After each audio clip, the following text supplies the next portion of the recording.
नमस्कार, मैं हूं राजकुमार शर्मा और आप देख रहे हैं जनता की आवाज़। वक्त तो चला सुबह सुबह की ताज़ा तरीन खबरों का।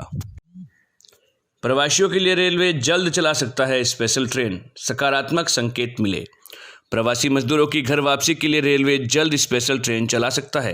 राजस्थान सरकार द्वारा इस संबंध में केंद्र से बात किए जाने के बाद इसके सकारात्मक संकेत मिले हैं। सीएम अशोक गहलोत की गुरुवार शाम को वीडियो कॉन्फ्रेंसिंग के दौरान सीएस डीबी गुप्ता ने कहा कि राजस्थान के लिए स्पेशल ट्रेन चलाने के लिए केंद्र सरकार से सकारात्मक संकेत मिले हैं। सीएम गहलोत ने कहा कि स्पेशल ट्रेनों के लिए सरकार रेलवे से समन्वय कर रही है। राज्यपाल कलराज मिश्र बोले, उच्च शिक्षा आधुनिक व ऑनलाइन तरीके से दी जाएगी। राजस्थान के राज्यपाल एवं कुलाधिपति कलराज मिश्र ने गुरुवार को राजभवन से वीडियो कॉन्फ्रेंसिंग के जरिए राज्य के विश्वविद्यालयों के कुलपतियों से उच्च शिक्षा पर चर्चा की। उन्होंने कहा कि राज्य में कोरोना से उत्पन्न हालात पर भी शैक्षणिक माहौल बनाने के लिए नए सिरे से काम करना होगा, आपदा का डटकर सामना करना होगा। राज्यपाल ने कहा कि विश्वविद्यालयों में उच्च गुणवत्ता वाली शिक्षा नए तरीके से देना अब हमारी प्राथमिकता है। राज्यपाल ने कहा कि कोरोना से उत्पन्न परिस्थितियों से विद्यार्थियों को किसी प्रकार का नुकसान नहीं होने देंगे। राज्यपाल ने गठित टास्क फोर्स के सुझावों पर कुलपतियों से चर्चा की। कुलपतियों ने कहा कि इस बातों को संबंधित कमेटियों पर चर्चा करवाकर विश्वविद्यालयों में अनुपालना करवाई जाएगी, जिससे विद्यार्थियों को नुकसान से बचाया जा सके। लॉकडाउन खत्म होने की तारीख नज़दीक, लोगों में जल्दबाजी। देश में दूसरे लॉकडाउन के खत्म होने की तारीख भी नज़दीक आ रही है। लोगों को ये जानने की जल्दबाजी है कि क्या इस लॉकडाउन से राहत मिलेगी। बता दें कि बीकानेर में हालांकि 37 पॉजिटिव केस सामने हैं, लेकिन अगर स्वस्थ होने की बात करें तो बीकानेर का आंकड़ा 97% है। सिर्फ एक महिला की मृत्यु के अलावा सभी को छुट्टी दे दी गई है। ऐसे में बीकानेर वालों को लग रहा है कि वो कोरोना से मुक्त हो गए। फिर भी काफ़ी लंबे चौड़े क्षेत्र में तो कर्फ्यू भी लगा हुआ है, जिससे परेशानियां और बढ़ गई। अब देखना यह है कि 2 मई को प्रधानमंत्री नरेंद्र मोदी का क्या संदेश आता है।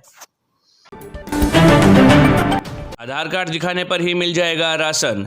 उचित मूल्यों की दुकान में 1 मई से आधार कार्ड दिखाने पर राशन सामग्री मिल जाएगी। इससे पूर्व राज्य सरकार ने पोस्ट मशीन पर अंगूठा लगाने की बाध्यता को समाप्त किया था। जिला कलेक्टर कुमारपाल गौतम ने बताया कि उचित मूल्यों की दुकान पर खाद्य सुरक्षा में चयनित परिवारों को दाल और गेहूं का वितरण निःशुल्क किया जाएगा।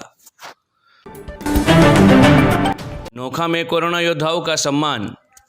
आज नोखा की श्री राधे विहार सोसाइटी हनुमान जी के मंदिर के पास रहने वाले समस्त नागरिकों ने मिलकर कोरोना 19 के कर्मवीर सफाई कर्मचारी, जमादार व सभी सहयोगियों को साल, सोफा व साबुन भेंट करवाकर स्वागत किया, जिसमें नोखा नगर पालिका के ईओ राजूराम जाट, सीताराम, भागीरथ एवं सोसाइटी के समस्त सदस्य उपस्थित थे। उपस्थित लोगों ने कहा कि इस महामारी के खिलाफ एकजुट होकर लड़ाई लड़ने व सरकार के साथ सहयोग करने और सभी नियमों का पालन करने से ही हम इस बीमारी से निजात पा सकते हैं।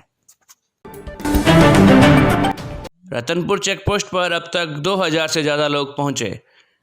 अन्य राज्यों में रह रहे प्रवासी राजस्थानियों की घर वापसी के लिए खोले गए रतनपुर बॉर्डर से लगातार चौथे दिन भी मूवमेंट जारी रहा। डूंगरपुर जिले में गुजरात सीमा पर स्थित रतनपुर चेकपोस्ट से पिछले 4 दिनों में 2000 से अधिक लोग पहुंच गए। हालांकि प्रवासी श्रमिकों को लेने गई 25 बसें तो पहले दिन ही रात तक पहुंच गई थी। इसके बाद अन्य राज्यों से अनुमति लेकर आने वालों का मूवमेंट चल रहा है। चौथे दिन गुरुवार को करीब 400 से अधिक लोग निजी वाहनों से तथा पैदल पहुंचे। इनमें से ज़्यादातर लोग अन्य जिलों के हैं। चेकपोस्ट पर स्क्रीनिंग कर गंतव्य की ओर रवाना किया गया। आज 1 मई से बदल जाएंगे ATM, bank, SBI, income tax समेत ये बड़े नियम। आपकी जेब पर होगा असर। लॉकडाउन के कारण पूरे देश में कामकाज ठप है। कोरोना वायरस के कारण हमारे जीवन शैली में बदलाव हुआ है। हमारे कामकाज करने के तरीकों में बदलाव आया है। अधिकांश लोगों ने घरों में काम कर रहे हैं। लोगों की आमदनी पर असर पड़ा है। ऐसे में यह जानना भी जरूरी हो जाता है कि आप कैसे ज़्यादा बचा सकेंगे और किसी भी जुर्माने पेनल्टी से बच सकें। इसके लिए नियमों में हो रहे बदलाव के बारे में जानना जरूरी है। आपको बता दें कि 1 मई से नए नियम लागू हो रहे हैं। कई नियमों में बदलाव हो रहा है। ATM, banking, SBI, PNB, income tax समेत कई नियमों में आज से बदलाव हो रहा है। लॉकडाउन के चलते वैसे तो ट्रेनें और हवाई संबंधी सेवाएं बाधित है, लेकिन इनसे जुड़े नियमों में भी बदलाव आएगा।